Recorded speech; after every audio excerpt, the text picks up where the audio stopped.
हमारे दादाजी गाते थे बिरहा पहले, तो वो लोग सब लोग हम बताते थे कि अगर गाते थे उस गांव में तो इस गांव में सुनाई देता था। बचपने से गावे शुरू कर ला। पहिनला गुजरिया हो चुनरिया चटकार बा, गंगा जमुना सरस्वती सरजू के पास लहरिया हो। तो मैंने एक गीत एक अंतरा में खड़ा हुआ था, रामदेव गुरु जब मैं बैठा तो मेरा पेट फटे ऐसे।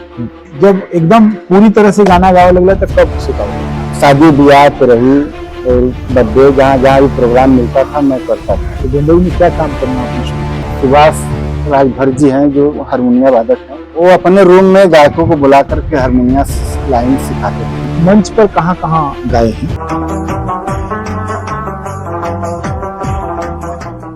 कहते हैं कि जैसे जैसे कपड़े में सफेदी बढ़ती गई वैसे वैसे लोगों के चरित्र में कालिमा भी बढ़ती गई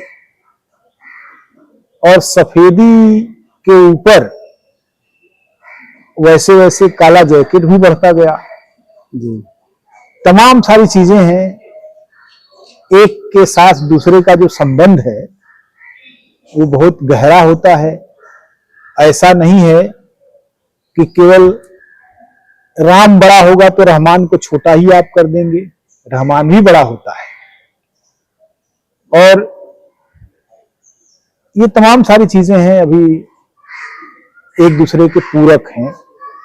इसी तरीके से बिरहा में आजकल नया क्या चल रहा है और खास तौर से औद्योगिक नगरी बंबई में, महानगर बंबई में बिरहियों की जो एक टोली है जो किसी न किसी रूप में गाहे बगाहे अपनी कला को यहाँ वहां प्रदर्शित कर रही है और अपने जीवन के उस सौंदर्य बोध को लोगों के जीवन में मनोरंजन के रूप में परोस रही है।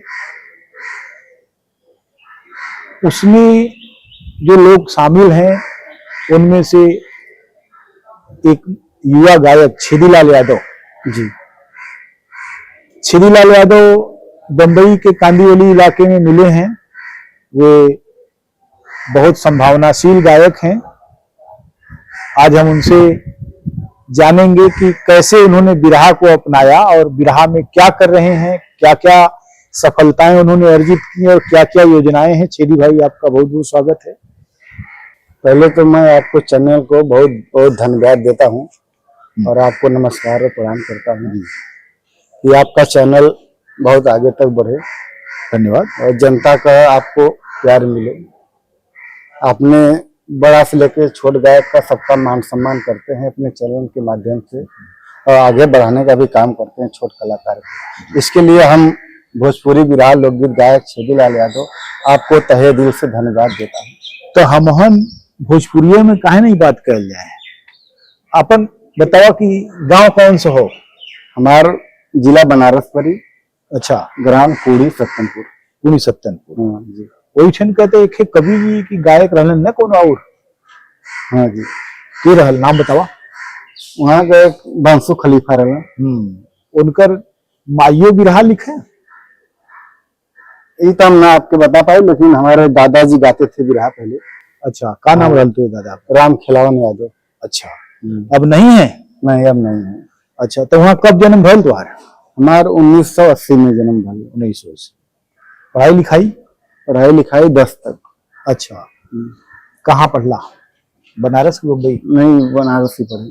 बनारस। कौने कॉलेज में, कौने स्कूल में? खमौना इंटर कॉलेज। अच्छा, तो बम्बई कब आ गिला? बम्बई में 2002 में आया। 2002। तो बिरहा कब से गाना शुरू किए?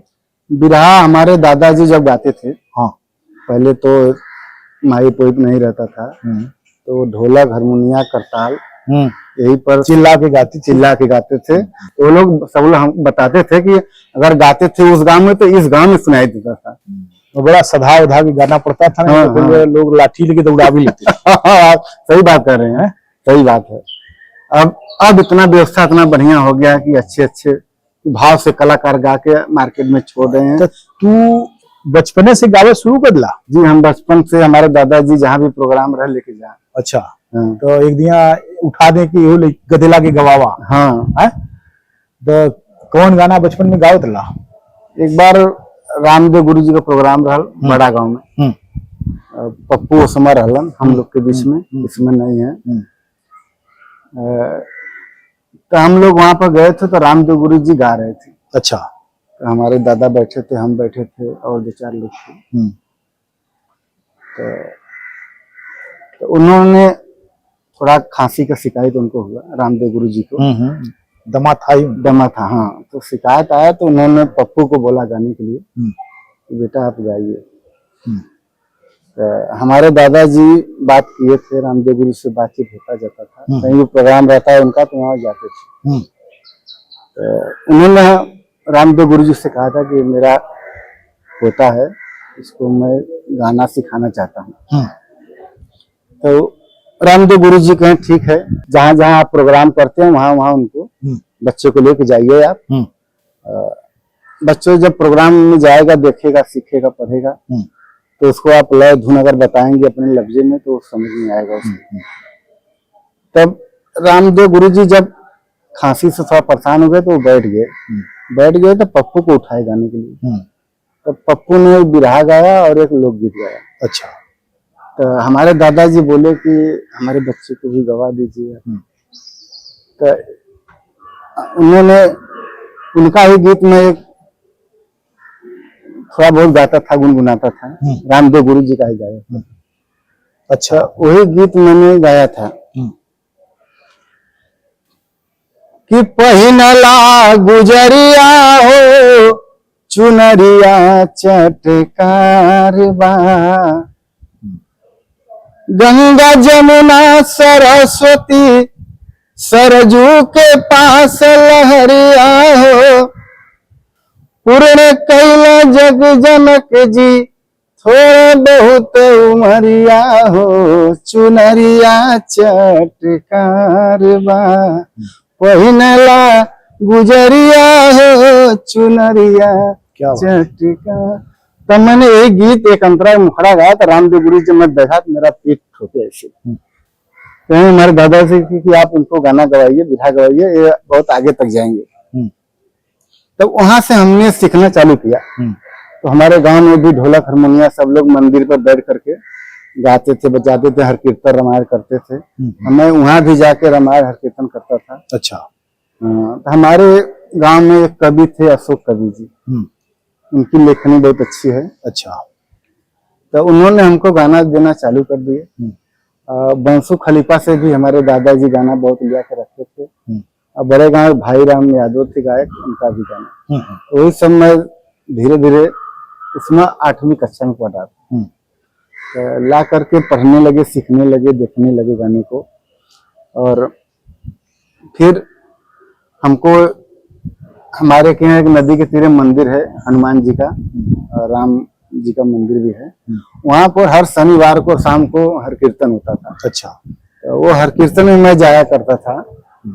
तो वहां पर जब हर कीर्तन भजन भाव जब खत्म होता है तो वहां पर हमको सब लोग गीत वंदना यही सब गवाया करते थे। तो कौन नदी होती है? बरुणा? बरुणा नदी। अच्छा, तो ये बतावा कि जब एकदम पूरी तरह से गाना गावे लगला तो कब से गावे लगला? पूरी तरह से हमने बिरहा 2008 से गाना चालू किया। अच्छा, अपन पार्टी बनवला?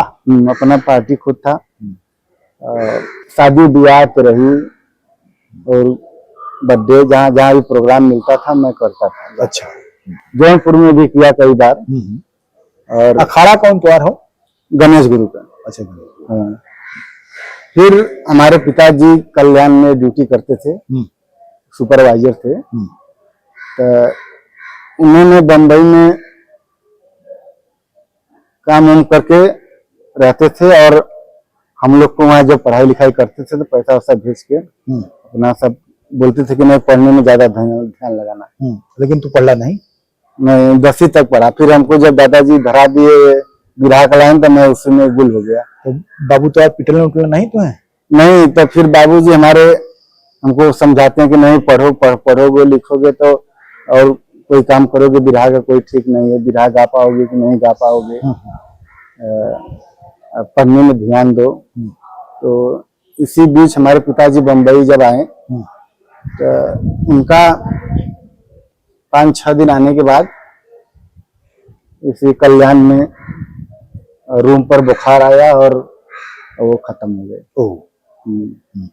खत्म हो गए तो हमारे ऊपर जिम्मेदारी आ गया। अच्छा, तब आप काम करने लगे? हाँ, तो फिर हमने सोचा कि अब कहीं काम धंधा करेंगे तो कैसे गुजारा होगा। तो बम्बई में क्या काम करना आपने शुरू किया? तो पहले मैं आया बम्बई में तो अपने मामा के पास आया। अच्छा। मामा जी हमारे, जब हम यहाँ पर बम्बई में उतरे तो मामा जी घर पे उतर गए, इधर चले गए? हाँ। अच्छा। जरूरी कोई काम था इसके लिए चले गए। और दोनों में कोई कम्युनिकेशन नहीं था? नहीं। तो भांडुप में वो एशियन पेंट कंपनी नहीं है, हाँ, उसी में वो काम करते थे, वेल्डिंग का काम करते थे। तो हमने वहीं पर गया, भांडुप स्टेशन पर उतर करके वहां से पैदल गया, पूछते पूछते एशियन पेंट कंपनी किधर है, एशियन पेंट कंपनी किधर है। तो वो पूछते पूछते गया तो वहां पर पहुंच गया कंपनी में। जब अंदर गया तो मैंने अपने मामा का नाम बताया कि हमारा मामा रमाकांत यादव है, मैं उनका भांजा हूँ, गांव से आया हूँ। तो वो लोग बोले कि वो तो आज तो रमाकांत घर पहुंच गया। अच्छा। हाँ, आपको बताया नहीं? हमको नहीं बताए थे, जाना है घर, लेकिन ये नहीं बताए थे कि आज कल ही परसों पहुंच जाएंगे। तब वो लोग हमको लेकर के आए रूम पर लेके आए तो शाम को खाना वाना खिलाए, कहीं भी रहो, 1 हफ्ते में आ जाएंगे तो फिर काम धंधा कहीं लगवा देंगे तो करना। तो फिर 1 हफ्ते में जब सुन लिया कि नहीं मैं बॉम्बे आ गया हूँ तो जल्दी फटाक से 2-4 रोज में चले आए। अच्छा। हाँ, चले आए तो आकर के हमको उसी टर्मिनल वाले काम में लगा दिए, अपने ही कंपनी में? अपने ही कंपनी में। तो उसमें वो 9,000 हमको दे रहा था, 8 घंटे का ड्यूटी था, 9,000 दे रहा था। तो वही मैं सीख रहा था, तो हमको काम जमा नहीं। तो फिर हमारे छोटे मामा थे रामधनी यादव, तो उन्होंने कहा कि चलिए मैं आपको टेलीफोन में लगवा देता हूँ। अच्छा। मैं उसमें काम करता हूँ, मेरा पहचान है। तो मैं उनके साथ टेलीफोन जाने लगा। अच्छा। तो वो बोले आपको खर्चा वर्चा मिल जाएगा, जब आप हो जाएंगे ड्यूटी पर तो आपको पगार बढ़ा के मिलेगा। तो उसमें जो डब्बा वाला नहीं मोबाइल आता था, हाँ, वो लोग लेके ठहरते थे, जगह जगह बनाते थे, बिगड़ते थे। तो हमको भी थमा दिए। तो वो गर्मी के समय धूप था। हाँ। तब मैंने धूप में आते पैदल बहुत दौड़ते थे, उसके लिए मैं बोला मामा जी मैं हमसे ये काम नहीं होगा, वो लाख रुपया देगा तो हमसे नहीं होगा। तो हमने वो काम छोड़ दिया। तो फिर उन्होंने, मौसा जी हमारे रहते हैं यहाँ भगत सिंह नगर में, गोरेगांव। मैंने तोहरे माता जी की तरफ से जानो सब लोग और बा। हाँ। फिर मैं मौसा जी के पास आया। मौसा जी ने दूध भरते थे। तो उन कहे कि सिद्धिलाल दूध भरोगे तो दूध भरो, नहीं बोलो किसी राशन की दुकान पे लगा देता हूँ, आप काम करो। फिर उन्होंने जुहू में राशन की दुकान पे काम लगाया। अच्छा, तो वो क्या काम, पुड़िया बांधना? वो उसमें वही सब सार सामान देना था, किसी बिल्डिंग में जाकर के सार सामान देना था, साइकिल से लाद करके, फिर उसके बाद लिफ्ट से लेकर के जितने नंबर में देना था सबको देते थे। उसमें मेरा पगार कितना था? 6,000। अच्छा, 6,000 से 6। वो 6,000 खिया पिया के दे रहा था। अच्छा, खाना के साथ में, रहना खाना सब उसी के साथ, नहाना धोना हर चीज। तो फिर हमने वहाँ 2-3 महीना किया। 2-3 महीना किया तो फिर हमको नहीं जमा, वो भी नहीं जमा हमको। तो फिर मैं बिरहा के, मैं सोचा कि बिरहा में तो गाता हूँ, सब लोग कहते हैं। फिर मुझे रामदेव गुरु जी का बात याद आया कि उन्होंने कहा था कि बच्चों को गवाइए, बिरहा गाएगा, अच्छा आवाज पानी है। तो फिर मैंने वो भी छोड़ दिया। अच्छा, वो काम छोड़ दिया। फिर हमारे आपके जो मौसा मामा लोग कहते हैं तो बड़ा जंगरचोर हो तो एकदम। नहीं, बोल मौसा जी बोलते हैं कि तुम कुछ नहीं करोगे, तुम केवल परेशान करते हो हमको। तो दूध भरने सिखा दिए। अच्छा, मैं दूध भरने लगा। दूध भरते भरते फिर मैं उनके साथ वो आधा दूध वो भरते थे, आधा मैं बिल्डिंग में जा कर। तो फिर मेरी बहन का दोंगा था, तो मैंने पैसा वैसा दिए, पगार वगार मौसा जी 20,000 रुपया दिए थे, बोले कि जाओ दोंग देकर के फिर चले आना। तो मैं गया घर पे, अपनी बहन का दोंग दिया, दोंग दे करके मैं फिर वापस बम्बई आया। बम्बई आया तो 2-3 महीना फिर दूध भरा। फिर मैं सोचा कि साइकिल से चलाना पड़ता है, आना जाना, बारिश में बहुत दिक्कत होता है। फिर मैं मौसा मैं मुझसे काम नहीं होगा। अच्छा। तो फिर कहें कि जो तुमको जमता वो काम करो, तब उस समय कहीं देख करके हमको तो जहाँ लगाना था आपको लगा दिए थे। तो फिर हमारे गांव के रहते हैं डोंबिवली में, डोंबिवली में रहते हैं, तो उन लोगों ने बुलाया तो गया, 5-6 दिन इधर उधर घूमा। वो लोग का धंधा है रोड पर, पान का, चाय का, अच्छा, जलेबी वड़ा पाव भजिया कपड़े ये सब का दुकान था। तो उधर बगल सामने भाजी वजी सब लगाते थे, भाजी वजी लगाते थे। तो बोले कि हमारे बड़े भाई थे, बड़का के लड़के, बच्चा हुआ भगवान दास यादव, उन्होंने कहा कि उधर सामने तू भाजी जाके बेच, उधर कोई तुम्हें बोलने वाला नहीं है। तो मैं कल्याण में साइकिल लोग दिलवाए, साइकिल से कल्याण जाता था, भाजी वजी बोरा में बांध करके लेके आता था। अच्छा, आकर के उधर ठेला पे लगाता था, मैंने सब्जी, हाँ, अच्छा, सब्जी बेचता था। तो वो भी मैं 2 महीना 1.5 महीना किया। तो धंधा तो अच्छा होता था, लेकिन मन नहीं लग रहा था। और पैसा जब ये इसे दिवाली आ गया तो हार फूल गिरा देते थे। भाजी में तो थोड़ा थोड़ा से लोग टोकरी में जो लेके बैठती नहीं भाई, वो लोग बाई वही भी बैठती थे। तो मैं ज्यादा सामान गिराने लगा, बोरा का बोरा। तो मेरा बिकने लगा, जाने लगा, लेकिन हमको नहीं था कि मैं सोचा कि नहीं ये भाजी मैं नहीं बेच पाऊंगा, हमसे भाजी से नहीं कुछ होगा। तो फिर मैंने वहां से फिर छोड़ा। भैया बोले कि क्या हुआ, काम भाजी जी नहीं बेच रहा है 2-3 दिन से, क्या हुआ, क्या बात है? मैं बोला भैया म्यूनसिपालिटी का बहुत, बीएमसी का बहुत लफड़ा है, ये लोग आते हैं तो बंद करा देते हैं, ऐसे वैसे, इधर लगाओ भागना पड़ता है लेकर के। तो बीएमसी वाले ने भाजी वालों को जगह दिया था थोड़ा थोड़ा। तो वहाँ केवल एक टोकरी नहीं होता है, भाजी जो बाई लोग बैठती हैं, वो टोकरी भर के रख के बेचने भर के जगह दिया। तो हम गया, जगह देखा था, मैं बोला नहीं, मैं नहीं बेच पाऊंगा यहाँ, ये थोड़ा सा लेके मैं कब तक कितना बेचूंगा। मैंने हर आदमी आपसे जो है धीरे धीरे उब गया कि ये आदमी 2 महीने ज्यादा किसी चीज में नहीं जाएगा। फिर मैं वो छोड़ दिया। तो फिर मैं आया इधर कांदीवली, हमारे वहाँ भी गांव के रहते हैं भैया, ये बड़का लड़का उड़का, तो वो लोग रिक्शा उक्सा चलाते हैं। मेरा भाई भी छोटा जो है वो रिक्शा चलाता है। हमारे गांव के भी एक चौधरी करके थे, वो भी रिक्शा चलाते हैं। तो उन्होंने कहा कि चल मैं तुमको रिक्शा सिखा देता हूँ। तो 2-3 दिन सिखाया रिक्शा। तो कहीं चला लेगा ला, हमको नहीं बता दो थोड़ा, तो कहीं चल मैं पीछे बैठता हूँ, तू लेके चल, मैं तेरे को भाड़ा बता देता हूँ कैसे उठाने का होता है। तो मैं चला के लेके जा रहा तो बोले कि देखो लेडीज खड़ी है, उसके सटा के भाड़ लगाना, उसको रिक्शा चाहिए।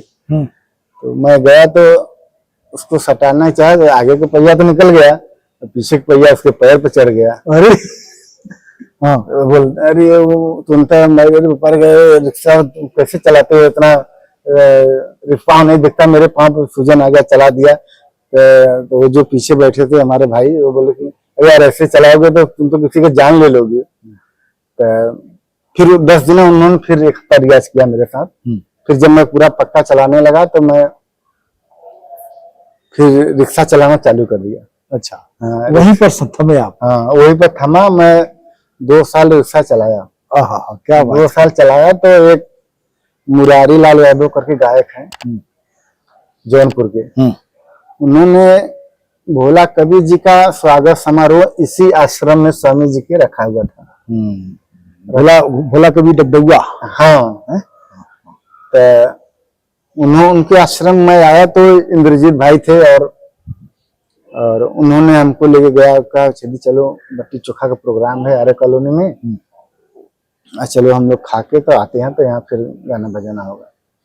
तो हम लोग साथ में गए आर्य कॉलोनी, वहां पर इंद्रजीत यादव बिरहा गायक हैं, वो भी थे और बहुत गायक थे वहां पे। सबका प्रोग्राम था बट्टी चोखा का। तो हम लोग वहां पर बट्टी चोखा जब बन गया तो बट्टी चोखा खाए और वहां से मैं अपने गाड़ी से इंद्रजीत भैया को और चंद्रजीत को, जो जोगी के गायक हैं संतोष मधुर जी, वो भी थे, उनको भी हमने रिक्शा में लेकर के आए यहाँ आश्रम।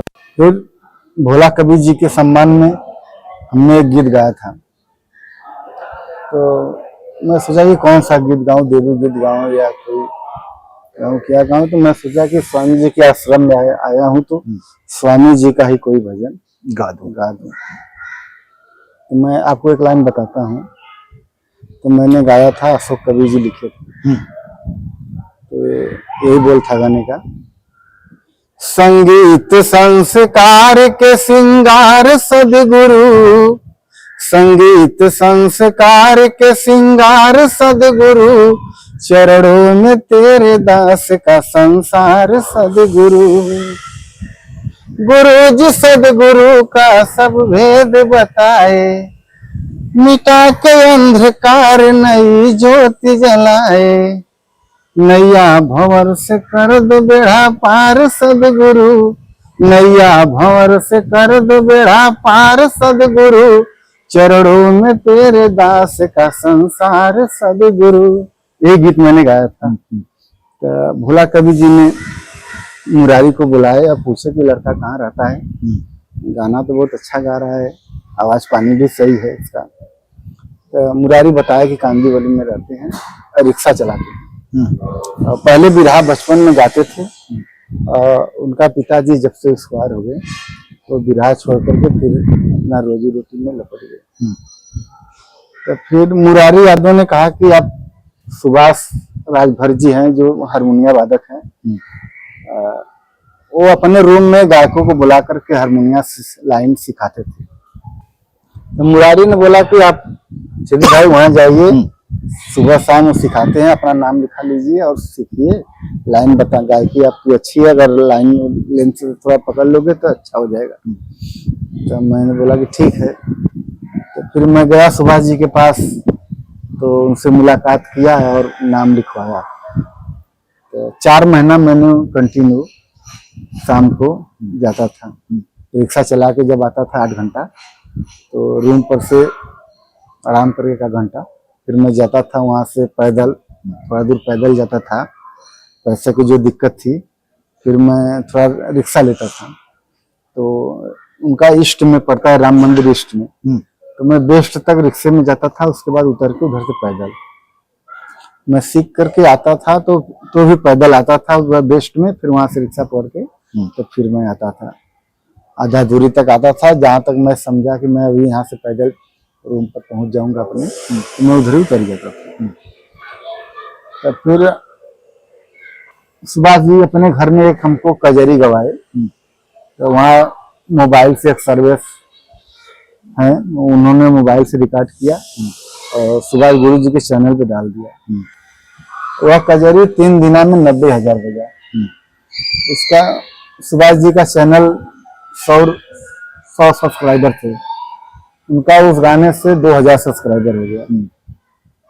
फिर वो गाना अपना डालने चालू किए और सूर्या म्यूजिक वर्ल्ड के मालिक जो सर्विस यादव थे, उसमें नया रिकॉर्डिंग स्टूडियो, महा रिकॉर्डिंग स्टूडियो मीरा रोड में खुला।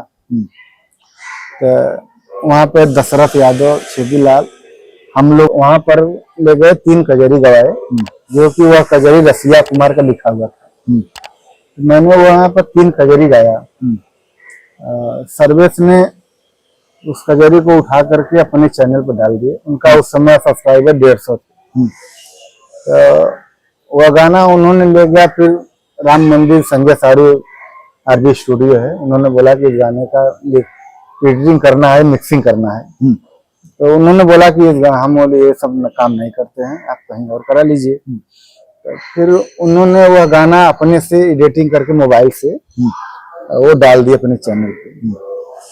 वो गाना पहले दिन 500 बजा, फिर दूसरे दिन 20,000, फिर तीसरे दिन 1 लाख बजा। ऐसे वो गाना ऐसे ऐसा पकड़ा कि वो 5-6 रोज में 2 मिलियन बजा। तो मैंने इस तरह से आप जो है सोशल मीडिया पर छा गए। हाँ, छा गए तो हमको बहुत सारे बधाई मिलने लगा। तो आप मंच पर कहाँ कहाँ गाए हैं? मंच पर यहाँ मुंबई में हमने बहुत जगह गाया।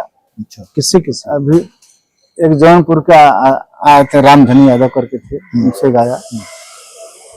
फिर लेडीज में मैंने गाया, जौनपुर के ही एक गायिका थी सोनकर करके, रानी सोनकर, उनसे भी मेरा प्रोग्राम हुआ था।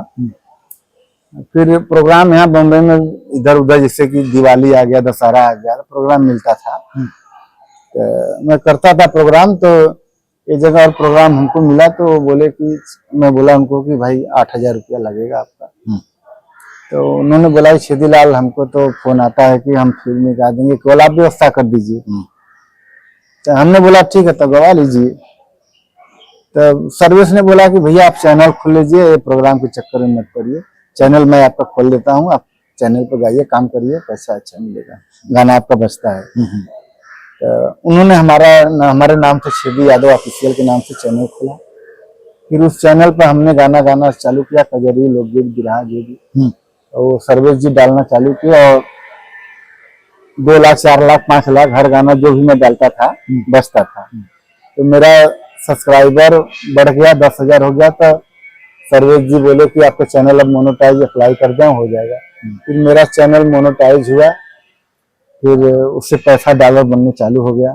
फिर मैं उसी चैनल पर काम करने लगा। जो बढ़िया प्रोग्राम मिलता है, चाहे गांव का हो चाहे मुंबई का हो, मिलता है तो मैं करता हूँ, नहीं तो फिर नहीं ऐसा कार्यक्रम है जिसे कोई। तो आगे जो योजना है वो सोशल मीडिया पर ही छाने का है कि आप वैसे भी मैंने जो है गाएंगे? नहीं, उससे जैसे कि प्रोग्राम जो मिलता है, अभी तो शादी विवाह का है कार्यक्रम, 4-5 प्रोग्राम आया है। कविता जी की बनारसी जो आप जानते हो, अभी बीमार चल रही है, हॉस्पिटल में भर्ती है, उनके साथ 3 कार्यक्रम था मेरा। अभी तो हॉस्पिटल से आए हैं, अभी डॉक्टर जैसा कहेंगे वो हिसाब से प्रोग्राम होगा, ना तो फिर दूसरा गायिका कोई देखा जाएगा, उनके साथ रखा जाएगा। एक गायिका से आपकी जोड़ी बनी हुई है? हाँ, कविता बनारसी जी के साथ हमने चैनल पे बहुत गाना गाया, और हिट गाना 4 लाख 5 लाख बजा।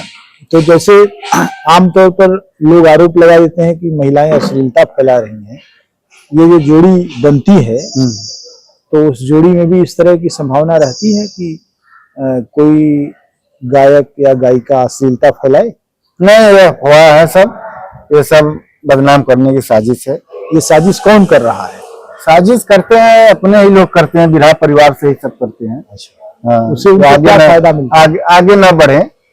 अच्छा, लेकिन वो तो पीछे हो जाएंगे। हाँ, तो खुद पीछे हैं। वो तो खुद पीछे, जो पीछे अपनी बराबरी पर सोचते हैं, रोक लें। हाँ, चलिए, बहुत बहुत धन्यवाद। मेरी शुभकामना है कि आप बहुत अच्छा गाएं, और YouTube पर भी आप खूब जलवा बिखेरें, और भविष्य आपका है।